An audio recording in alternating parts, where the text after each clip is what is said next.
Урматтуу Садыр Нуркожоевич жана Кыргыз Республикасынын Жогорку Кеңешинин төрагасы Нурланбек Шакиев. Урматтуу Нурланбек Шакиев, сиз ушунча элдин каргышын угуп, ушунча элдин жаман сөзүн угуп, эл менен референдумду эсептешпей Жогорку Кеңештин төрагасы жөнүндө сөз болуп атат. Элдин нараазычылыгын эске албай, өзүмдүн билемдик кылганым бул Шакиев мырза, бул чындап эле жигитчилик эмес. Мен сизди жакындан да тааныбайм, урматтуу Жогорку Кеңештин төрагасы. Мен сизди жакындан да көргөн эмесмин. Бирок сиздин аксылык жердештериңиз, өзүңүздүн киндик кан тамган жерден келишип, Нурлан Шакиев сени мен билимдүү бала экен деп түзсө, таза акмак экенсиң, сени Кудай урсун деп өзүңүздүн жердештериңиз сизге бир нааразычылык билдирип кеткенде, менде бир ой жаралды эле да. Балким бир көрө албаган душмандар деп. Бирок көрсө, Шакиев мырза, мен сизге ачык эле айтайын. Сиз эл менен эсептешпесеңиз, бул абдан чатак ишке болот. Бул кыргыз эли 7 миллион эл сиздин көзүңүзгө көрүнбөй атса, Кыргызстанда аябай патриот балдар көп. Сиз менен жолугабыз, анда барып жолугуп, мыйзам негизинде биз дагы сиз менен талкуулашканга акылыбыз да, чамабыз да жетет. Бул фейк, Шакиев мырза, бул флаг ту, бул сиздин жеке менчигиңиз эмес да, же атаңыздан калган мурас беле. Атаңыз сизге аманат кылганбы желекти? Балам каалаган учурда алмаштыра бер деп. Сиз кимсиз өзүңүз? Шакиев мырза, сиз өзүңүз мындай айтканда жашоодо кимсиз? Кыргызстан үчүн күйгөн адамсызбы? Кыргызды күйгүзгөн адамсызбы? Миллиондогон кыргыз эли, бул желектин өзгөрүшүнө абдан тике каршы болушат бардыгы. Чоңунан кичекейине чейин. Ай Шакиев мырза, биз Акаевди көргөнбүз, эл менен эсептешпеген. Бакиевди көргөнбүз, эл менен эсептешпеген. Жээнбековду көргөнбүз, эл менен эсептешпеген. Эмне болуп бүттү? Шакиев мырза, күч менен эч нерсе тарыхта калбайт. Балким бүгүн 66 депутат күч менен өткүзүп койдуңар. Албетте, буга мен каршылык көргөзбөйм. Бирок тарых алдында, Шакиев мырза, сиз тарых алдында, Шакиев мырза, Улан Пиримов экөөңөр өмүр бою чыккынчы болуп калдыңар. Кыргыз тарыхында силерди Улан Пиримовду, Нурлан Шакиев экөөңөрдү өмүр бою келечек чыккынчы деп өтөт силерди. Биз Шакиевди, мен жеке өзүм Шакиевдин отставкасын талап кыламын. Мага мындай чыккынчы төраганы кереги жок. Биз бул желекти 33 жылдан бери кастарлап, ушу желекти туу тутуп, мамлекетибизди ушул желек аркылуу бардык дүйнө, жер шаары таанып, канча деген спортсмендерибиз желекти көтөргөн, канча оонго чейин турат бир кыргыздын желеги. Мен жеке өзүм бул желектин мындай тууларынын өзгөрүшүнө каршымын. Буну кайсы келесот чыгарды экен? Желектин лапуктары тик болсо, күн карма болбой калат деп. Биз желекти эмес, гимнди оштуруп койсок дагы, бул кошоматчылар, булардын хоббиси ошол. Хоббиси. Булар кошомат кылмайынча уктай албайт. Жанагы туалетке барып сый албай калган кишидей эле жашоо ушундай болуп калат.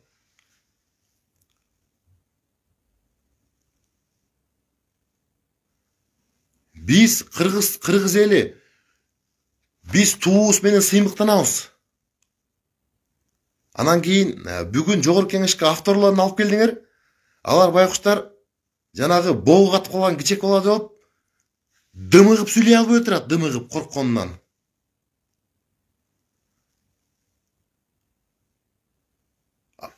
Бирөөсү көк асаба көк кылалык дейт, бирөөсү тök кылалык дейт желекти. Эмне желекчилерге турсуйбу? Бул мамлекеттик желекти азыр биз алмаштырсак, Америкада жүргөн, бүтүндөй Европадагы тирлик кылып жүргөн, мигрант болуп жүргөн кыргыздар аябай кыйналышат бул жерден. Аябай кыйналышат. Границадан эртең карайт дагы, силердин тууңар башка болуп калыптыр. Силер кантип мамлекетке киресиңер, мамлекеттен кантип чыгасыңар десе, эмне деп жооп берет мигранттар? Шакиев мырза. Мен эмне Шакиевдин брачкасымын өтөбү таможнядан? Эмне деп өтөт? Мекенчилмин деп өтөбү?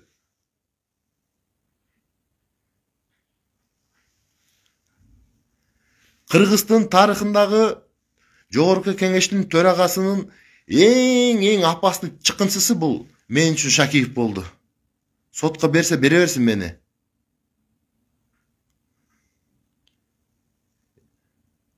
Желекти оуштуруп эмне кыласыңар? Жогорку кеңеш Шакиев мырза. Сизге башка жумуш табылбай атабы? Кыргызда башка көйгөй жокпу желектен башка? Калгандардын баары тегизделдиби?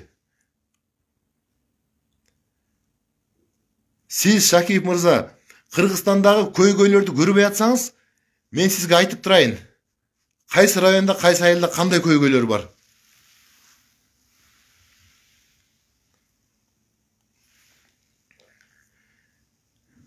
Эми бардыгы бүтүп, эми желекти жөнүнө койгула эми.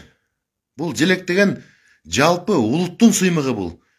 Бул туу Кыргыздын туусу, бул бүткүл дүйнөгө бизди тааныткан туу.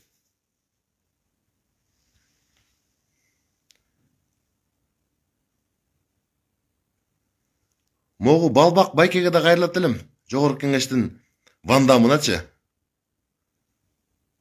Могу 66 депутат, силерди кыргыз эли, добуш берген 66 депутат, силерди кыргыз эли желекти өзгөртсүн деп ошол жерге шайлап мандат алып берди беле. Силер элиңердин добушун, жогорку кеңештин депутаттары, элиңердин добушун ушундай туун өзгөртөбүз деп алдыңар беле? Же кошомот кылабыз деп алдыңар беле? Урматтуу Садыр Нуркожоевич, урматтуу президент, сиз Кыргыз Республикасынын президенти катары, Конституциянын кепилдиги катары булга сиз кол койбой баш тарттыңыз, урматтуу президент. Өзүңүз дагы Facebook'та отурасыз, Instagram'da отурасыз, президент. Элдин мнениясын көрсөңүз, 99% бардыгы каршы болуп атат. 99% каршы болуп атат. Анда эмени желекти алмаштырабыз десеңер, биз макулбуз. Кыргыз элинен, кыргыз эл баарыбыз макулбуз. Кантип референдум кылалык. Референдум кылалык.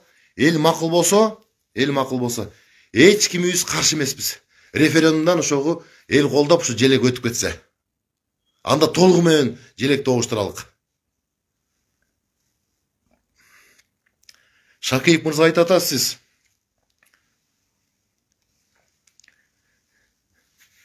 Спонсорлор бар деп.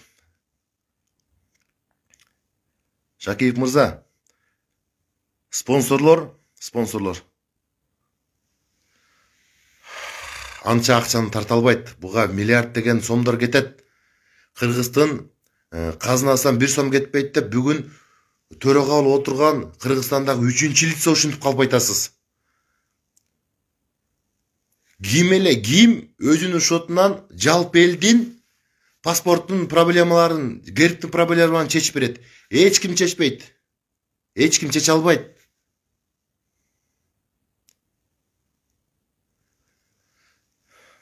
Биз желекти оуштуруп, эч качан ийгиликке жетпейбиз. Биз ийгиликке жетиш үчүн акыйкаттуу мыйзамдар акыйкаттуу иштеш керек. Бардыгыбыз башынан биринчи лицодон акыркы лицого чейин баары адилеттүү болсок гана ийгиликке жетебиз биз.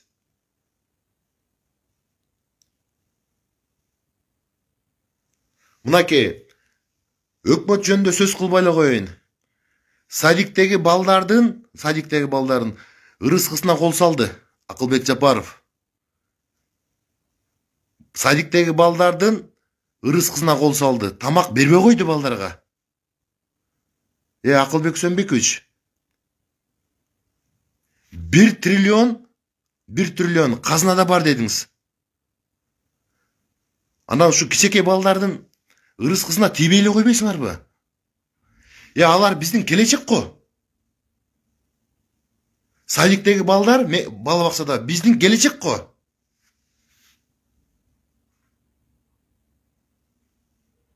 Менин көзүм жетти да. Желек маселеси, тамак маселеси садиктеги. Бул аябай көйгөйлүү маселе болуп атат. ККМ боюнча мына бүгүн Кара Сууда митинг болду деп интернеттерде жүрөт. Элдин нааразычылыгы аябай күчүп атат. Урматтуу Садыр Нуркожоевич, могу чөйрөңүздөгү Акылбек Жапаровго окшогон, Шакиевке окшогон, Балбак Зарлыковго окшогон чөөлөрдөн арылбасаңыз, сизди Садыр Нуркожоевич, сизди булар мындай подстава кылат, подстава. Уят кылат, любой жерден уят кылат. И кылып келатат уже азыр. Кайсы жерге барба, кайсы 4-5 кишинин башчы болгон жерге барасыңбы, 100 кишинин башчы болгон жерге барасыңбы, бир да киши ыраазы эмес азыр желек боюнча, садикте тамакты алып коюу боюнча. Акылбек Жапаров келип, жогорку кеңешке айтып атат, 1 триллион чогулду, бул Кыргыз тарыхында болгон эмес деп. Мен ага ыраазымын, 1 триллион бар макул. Ошо 1 триллиондон бир аз акча бөлүп койбойбу балдарга, садиктеги балдарга. Ошолор садиктен баштап билим алсын, ден соолугу чын болсун. Кыргыздын тарыхында, 3000 жылдык тарыхында бир дагы хам болуу, башка солоо, эл башкарган башкармалоо жаш балдардын ырыскысына кол салган эмес. Жаш балдардын ырыскысына бирөөсү дагы. Акылбек Жапаров, сиз мынакей 10% деген налоговойду салыкты киргизип койдуңуз. Мына биз мисалы там алсак, там сатсак, биз бизнесмен эмеспиз. 2 комнат, 3 комнат кылабыз, 3 комнатты 4 комната кылабыз, бала бакыра чоңоюп келатыр дегендей да. Ошодон 10% алат экенсиңер да. Акылбек Сөнбекович, эмненин максатында 10% беребиз силерге? Эмнеге биз өзүбүз тентиреп иштеп, ериден кечке кулдай иштеп атсак, ана эмне үчүн силер жылуу кабинетте отуруп 10%тен кармайсыңар? Налогтун түрү көп. Оорунун түрү көп, адамдагы налогтун түрү көп болуп калды. Акылбек Сөнбекович, сиз Садыр Жапаровду элге жаман көрсөтүп атасыз. Акылбек Жапаров, сизге кыргыз элинин кеченки кармалган кыздар дагы ишенбейт. Сиз кыргыз элине пайда эмес, пайда алып келбейсиз. Сиз кыргыз элине бале алып келе турган Акылбек Жапаров сиз. Сиз өкмөт башчысы болуп келип, мына 2 жылдан өтүп калдыңыз. Кымбатчылык бизди мындай чөптөй эле каптап кетти. Бул бир. Элдин нааразычылыгы ККМ аппарат боюнча бу дагы селдей каптаган жатат азыр. Бул 2. Анан кийин тоодой болгон убадаңыз 1 триллион акчаңыз казынага, албетте 1 триллион акча казынага түшө берсин. Бирок эл азыр алданбайт. Бул акыйкат нерсе. Менин бул өкмөттөн, Акылбек Жапаров жетектеген өкмөттөн түңүлгөнүм, садиктеги тили чыга элек, эне сүтү төшүнөн кете элек, мойнунан кете элек балдардын ырыскысына кол салып, кыргыз өкмөтү, Акылбек Жапаров жетектеген өкмөт балдардын тамагын жокко чыгарды. Анан триллион менен мактанат. Эч качан Акылбек Жапаров кыргыз элин састан алып чыга албайт. А саска тыгат. Урматтуу достор, ушу түз эфирди бөлүшөт деген ойдомун. Бөлүшүп койсоңуздар, сурайын сиздерден. Ошол урматтуу кыргыз элим, мен жеке өзүмдүн атыман Кыргыз Республикасынын биздин улуу болгон улуттук туубуз эч качан өзгөрбөсүн. Анын точкасына чейин өзгөрбөсүн, кыяматка чейин. Биздин урпактарыбыз, эртеңки келечектеги аркадагы жаштарыбыз, урпактарыбыз эмне деп айтат? Бир өлкөдө эки флаг болду деп айтабы? Кошомачылыктын дагы чеги болот. Кошомачылыктан чеги болот. Жогорку Кеңештин төрагасы Шакиев мырза, сиздин моралдык укугуңуз жок төрага болуп отуруш үчүн бул жерде. Мен жеке өзүмдүн атыман сиздин отставкаңызды талап кылып, жоопко тартылууңузду талап кыламын мен. Сизди жоопко тартыш керек. Бул мамлекеттин туусуна өзгөртүү, толуктоо киргизиш, бул референдум жол менен гана өтөт. Бул чоң кылмыш, особо тяжкое преступление, өзүм билемдик кылган бул. Мамлекеттин улуттук тууну өзүм билемдик кылып, ар кандай жол менен көтөнзордукка салып өткүзүү, бул тяжкое преступление болуп эсептелет. Бул госизменден да жаман статья бул.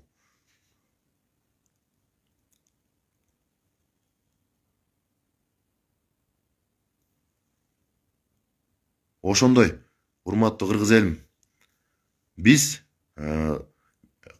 улам тууну оуштура берсек, биз менен эч ким эсептешпей калат. Биз мамлекет катарынан чыгып калышыбыз толук мүмкүн. Азыр тууну оуштургандайын сыртта жүргөн, Европада жүргөн, Россияда жүргөн 1 миллиондон ашык мигрант, булардын паспортундагы бардык гербтери оуштурулат анда. Туунун жанагы мондай лапуктарына чейин. Алар өтө чоң кыйналышат. Бүгүн Шакиев мырза айтты, эч бир кыйынчылык болбойт деп. Албетте Шакиев мырза, сизге болбойт. Сопровождение менен үйүңө барабыз, сопровождение менен үйүңүздөн келесиз, охрана бар, жегениңиз форель, балык, сизге кыйынчылык болбойт албетте. Мен буга күмөнүм да жок. Ооруп калсаңыз болбойт ичесиз.